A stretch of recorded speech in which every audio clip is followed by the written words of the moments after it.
Jesus Christ says, I want to forgive you. I want to wipe the guilt away. I want to forgive you, but you got to ask me for forgiveness. You got to repent.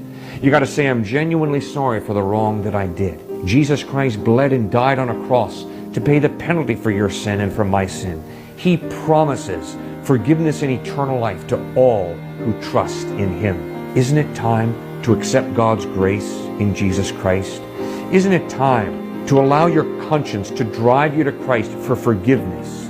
Isn't it time to trust in Christ and to allow Him to reconcile you to God and to give you the amazing gift of eternal life? You can make that decision now as you humbly but profoundly ask Christ to forgive you for your sin, put your faith in Him, and commit your life to Him. God bless you as you make that most important decision.